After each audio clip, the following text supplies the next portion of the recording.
también una pequeña explicación de la hermenéutica bíblica. Estudiamos algunas definiciones que ya debemos de saberlas, ¿no? Algunas definiciones, como por ejemplo, ¿qué es exégesis? Ya lo vimos ahora, ¿no? Que es extraer el sentido de la palabra de Dios, ¿no? Hacemos que la palabra suelte, el versículo, el texto, la Biblia suelte, entregue. ¿Por qué? Porque hemos dicho que el versículo, la palabra de Dios tiene riquezas grandes, riquezas muy infinitas. Uno cava y sigue encontrando riquezas. Para poder nosotros entender esa palabra del Señor, que la palabra suelte, entregue muchas riquezas a nuestra vida y que usted y yo podamos entender ese mensaje en nuestro tiempo, en nuestra circunstancia y entenderlo para aplicar a nuestra situación y a las situaciones de aquellas personas que necesitan oír la palabra del Señor, a las personas que ha sido confiado esta palabra. Y gracias a Dios que a usted y a mí Dios nos ha confiado esta palabra. Amén. A los pastores para que administren las iglesias, a los diáconos, a las dorcas, a los jóvenes que tienen bajo su responsabilidad un ministerio para el cuidado pastoral, para el cuidado de grupo, para el cuidado de célula. Es más, aún para el cuidado personal, para el cuidado familiar, poder explicar correctamente la palabra del Señor. Amén, amén. Esas dos son las dos ciencias que nos ayudan a entender la palabra del Señor, la exégesis y la hermenéutica. Exégesis estudia el significado de la palabra de Dios para ponerlo en términos sencillos. Amén. Y en todo su contexto de sus tiempos, tanto presente, pasado como futuro. Entonces, eso es en sí la exégesis. Es el estudia el significado de la palabra de Dios para ponerlo en términos más sencillos. La hermenéutica es el que traslada ese significado a la actualidad, a la situación presente, individual, a lo colectivo, a lo familiar, a la iglesia. En la primera parte estudiamos también lo que es el proceso de la revelación. Estudiamos también la revelación divina y todos los procesos que ha tenido hasta llegar a nosotros. Y hemos hablado un poco de exégesis, de hermenéutica. Bueno, ya esto ya debe estar, como decía, claro en nuestra mente. Ahora veremos todos los pasos importantes, las reglas fundamentales para hacer una buena exégesis bíblica. En esta segunda parte vamos a hablar un poco acerca de los métodos de estudio de exégesis, sistemas sencillos que hay, los pasos fundamentales que se deben dar para tener una buena exégesis bíblica o una buena interpretación bíblica. Daremos unas pautas, daremos unos pasos para que usted pueda entender y pueda descubrir en la Biblia las grandes riquezas de Dios para nuestra vida. Hablaremos de los principios y métodos, amén, para una buena exégesis. La primera parte fue más que todo procesos y definición. El proceso que sufrió, la definición de las palabras, tanto de exégesis como hermenéutica. Pero ahora vamos a mirar los principios. Y cuando hablamos de principios, podemos hablar acerca de los principios generales. Así como hablamos en hermenéutica, principios generales y principios específicos o especiales. También podemos hablar dentro de la exégesis de principios generales. Después hablaremos de principios de interpretación gramatical, de principios de interpretación históricos y un poco también de principios de interpretación teológicos. Esto es mucho material. Esto es una materia de 6 meses. Usted puede entender que no la podemos dar en 8 horas, pero son pautas que vamos a ir aprendiendo. Amén. Bueno, en la página 20, estamos recién dentro de las reglas para la correcta interpretación de la palabra y el texto bíblico. Imagínense, no estamos recién, no salimos del 5 todavía, pero bueno, Dios nos ayudará. Bueno, dentro de las reglas para la correcta interpretación de la palabra y el texto bíblico. clase de qué era? Es que sabíamos, él nos dio la última clase y seguíamos este mes con él. Sí. Sí. ¿Alguna te da? ¿Se han traído alguna de las hojas? Sí, Vale. sí. Bueno, los que tienen las hojas, me van a leer, por favor, de las reglas para la correcta interpretación de las palabras y el textos bíblicos hasta la regla primera. ¿Nuestra hermana Marcela tiene? Sí, por favor. Para conocer el verdadero sentido de los textos, debemos conocer el significado de sus palabras, pues no se nos debe olvidar por un momento que el significado de las palabras está determinado por la peculiaridad y uso del lenguaje bíblico, debiéndose por lo tanto buscar el conocimiento del sentido en que se usan las palabras, ante todo en la Biblia misma. Así es.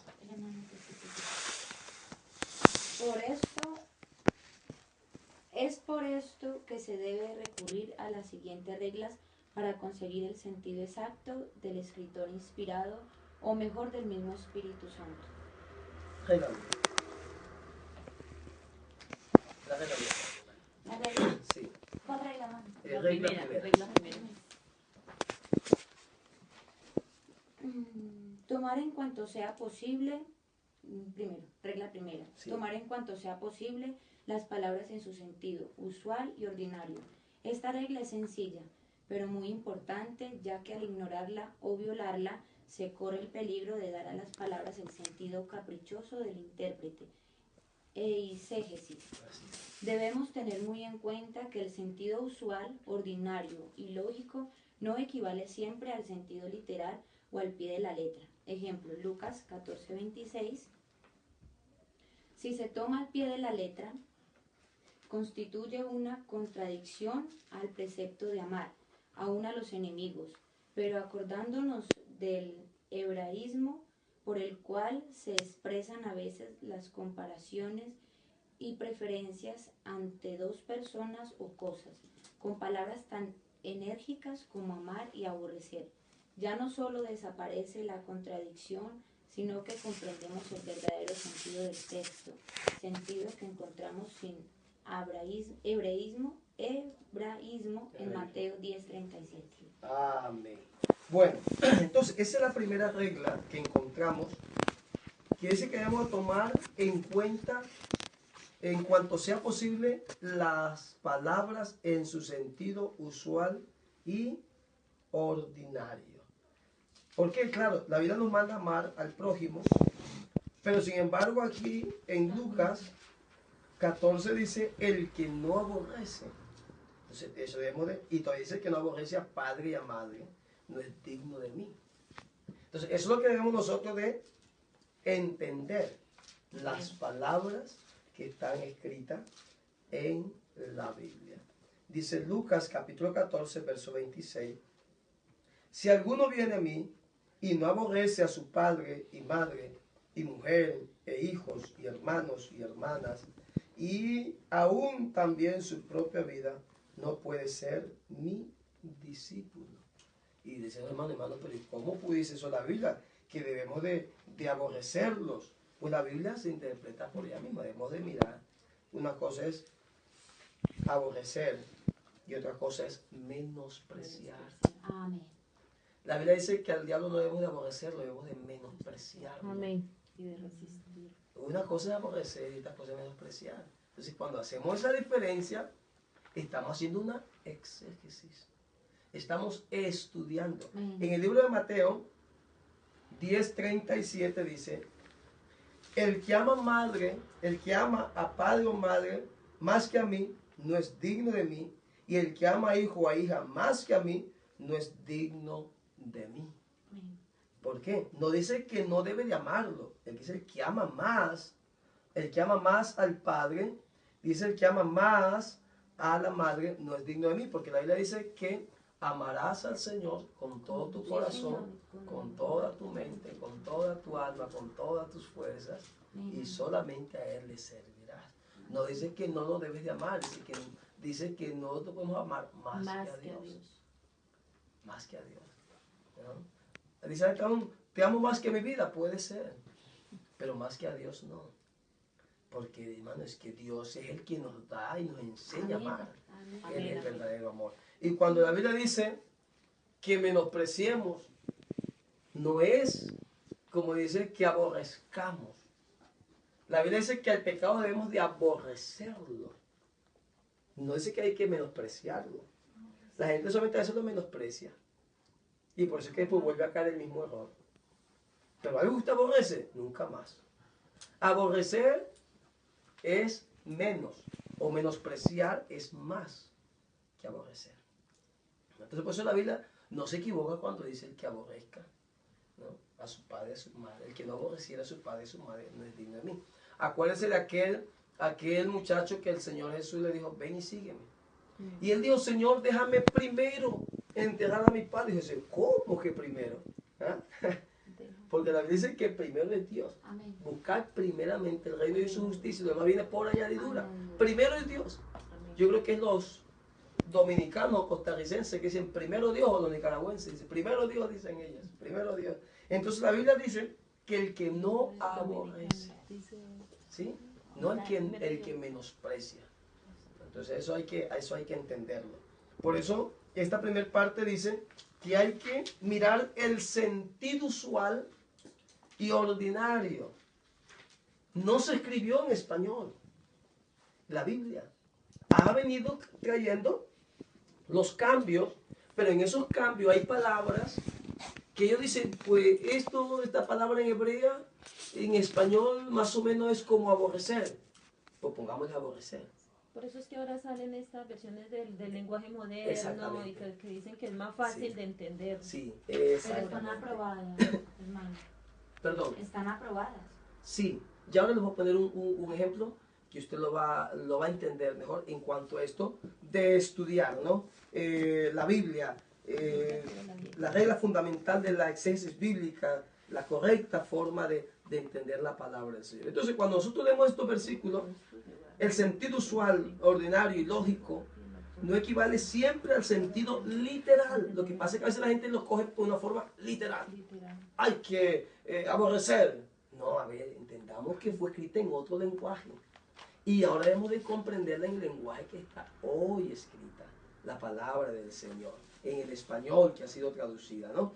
No debemos coger no podemos nosotros entender de una forma literal o al pie de la letra, no. Debemos de comprender la palabra del Señor. Mire, les voy a dar un ejemplo de esta parte, a ver, déjenme ver el tiempo cómo estamos, para poder explicar bien. Vamos a tratar de hacerlo en estos 15 minutitos, esta parte, ponerle un ejemplo. Miren, vamos a trabajar un poquito en esta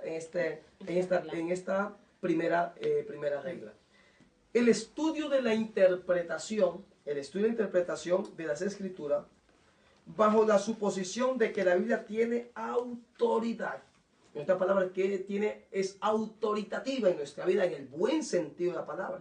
Porque cuando a veces hablamos de autoritativo, dice, ay, que esa persona es autoritativa. No, pero la palabra de Dios tiene autoridad. Es autoritativa, pero en el buen sentido de la palabra. Es decir, que la intención de Dios cuando revela, acuérdense, una cosa es la revelación. Dios le revela al primero, al que va a escribir, ¿verdad? Entonces, es decir, que la intención de Dios cuando reveló, revelación es el proceso que Dios transmite su pensamiento al primer escritor, fue dar principios y reglas fundamentales de acuerdo a sus planes y proyectos de salvación, que Él en su infinita bondad y misericordia, Él se ingenió para salvar al hombre. ¿Cuándo? Después del pecado. Después del pecado. Entonces tenemos que hacer una buena exégesis bíblica si nosotros entendemos que la Biblia tiene la autoridad. Por eso, la segunda parte, que es la que vamos a ver ahora, vimos en cuanto hablando de la inspiración, es decir, que Dios fue el que conservó esta palabra y la transmitió a nuestra vida, y esa inspiración la hace infalible y la hace regla de nuestra vida. Ese principio bíblico como autoritativo nos hace mirar al texto sagrado como un texto que hace regir a nuestra vida, regir una relación con Dios en primer lugar. Y al abrir la Biblia nos damos cuenta que Dios nos da una cantidad de orientaciones, de principios, de mandamientos y de consejos para nuestra vida, de acuerdo a su voluntad, en una buena relación con Él, con nosotros mismos y con nuestros semejantes. ¿Cómo entendemos esta primera regla, este primer punto? Estas palabras que Dios da, como nuestra hermana ahora nos explicaba. Vamos a poner un ejemplo. Mire, la consecuencia de Génesis capítulo 3, usted se acuerda que en el capítulo 1 y en el capítulo 2 de Génesis, todo va a la perfección. Amén. Todo marcha bien. Usted lee Génesis 1 y Génesis 2, todo comienza de maravilla. Génesis iba muy bien. En el capítulo 1 y en el capítulo 2, Dios cumple con su plan. Amén. ¿Verdad que sí? Amén. Dios como buen ingeniero. Oye, el primer día hizo esto, el segundo día lo otro. Perfecto. Perfecto todo. Y dice la Biblia que todo era bueno. ¿Verdad que Amén. eso es Amén, amén. Entonces, en el capítulo 1 y el capítulo 2 de Génesis todo va bien. Pero en el capítulo 3, toda la creación que Dios lo hizo bueno, en el 3, hermano, se dañó. Así es. En el 3 se echó a perder. La imperfección del hombre. Todo se introduce. ¿Ah? Todo se echa a perder y se introduce el enemigo de Dios. ¿Quién es el engañador?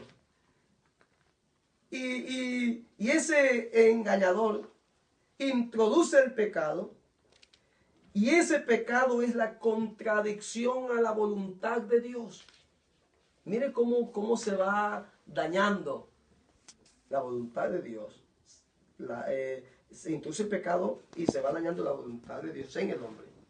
Hace que nuestro primer padre, siga el consejo del enemigo de Dios, y no el consejo de Dios y la voluntad de Dios.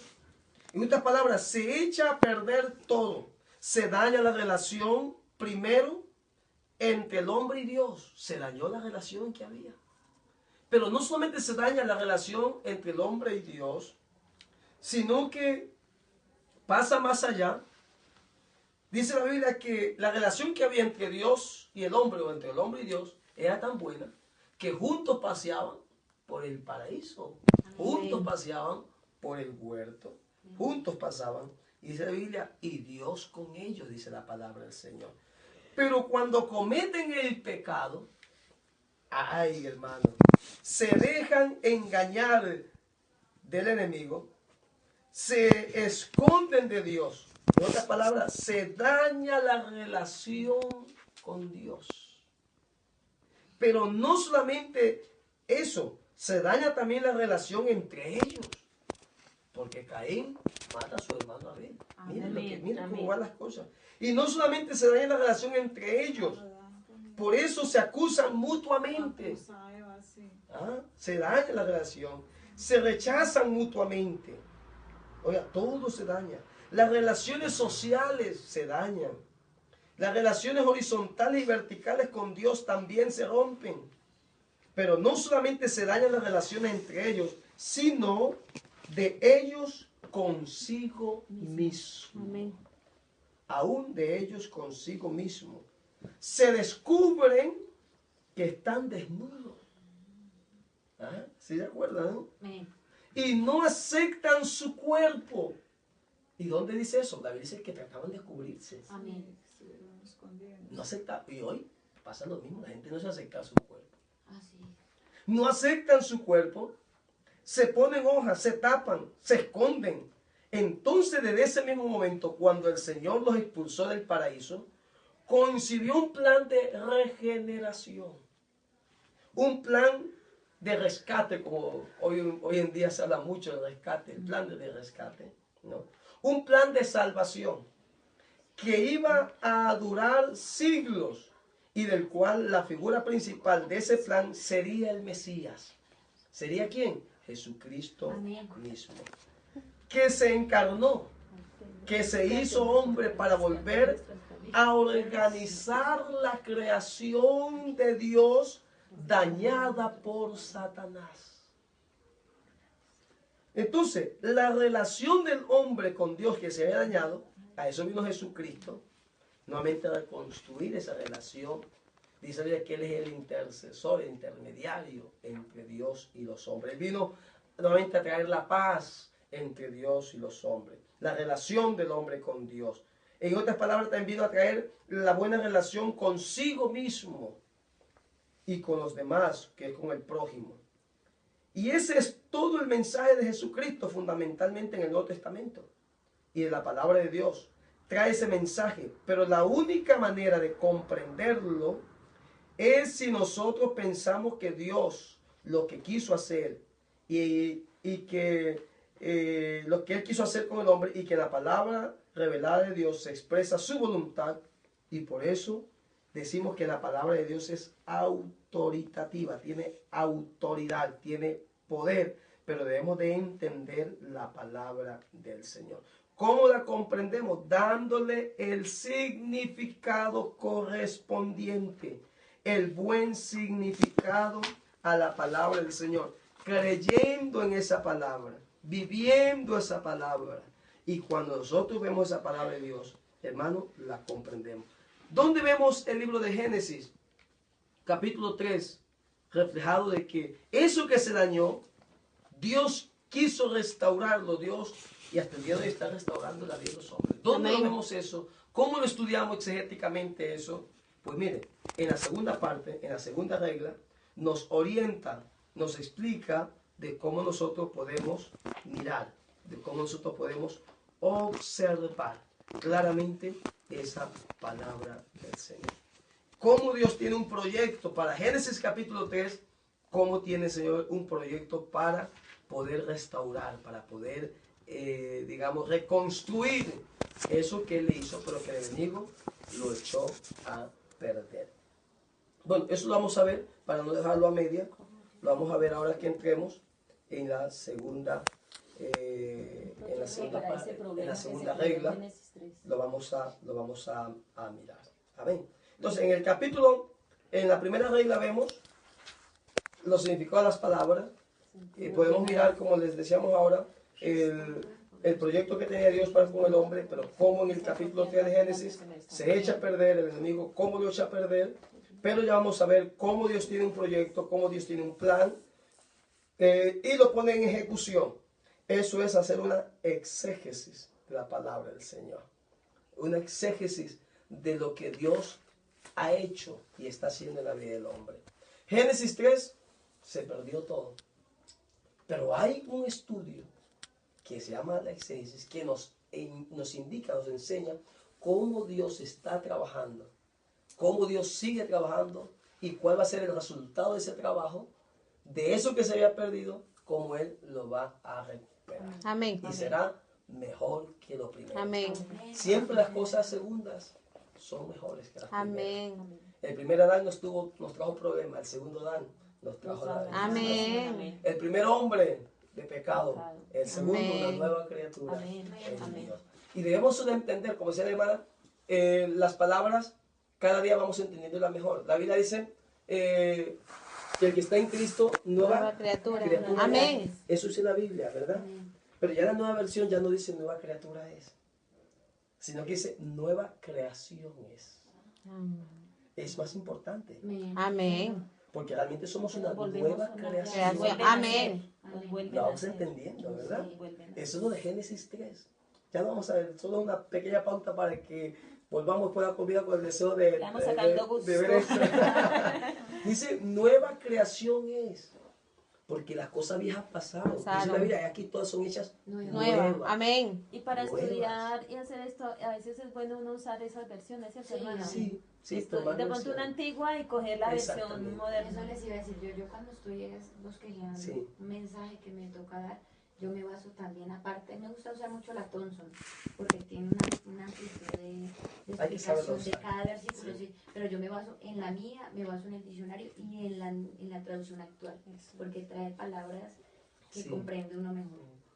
Dice la traducción actual, dice, no mires la paja que hay en el ojo de tu hermano, sino que mire el tronco que hay en el tuyo. No es en el palito, no, en el tronco. No ves el tronco que hay en el tuyo y ves la pajita que hay en el ojo de tu hermano. Entonces dice, nueva creación es. Y si es una nueva creación, es una nueva creación en su hogar, una nueva creación en su trabajo, una nueva creación para la vida, una nueva creación en la sociedad. Es una nueva creación. Somos nuevos en todo. Eso es, oiga, no es una nueva criatura, es una nueva creación. Por eso dijo el Señor, tienes que nacer de nuevo. Es una nueva criatura, es una nueva creación. Más, Porque al uno nacer de nuevo es nuevamente todo. Todo Todo nuevo. nuevo. Toda una nueva creación. Entonces, eso vamos a ir mirando ahora, que vengamos del receso. Bueno es. Amén. Por ahora que Dios les bendiga y ya volvemos enseguida. Amén.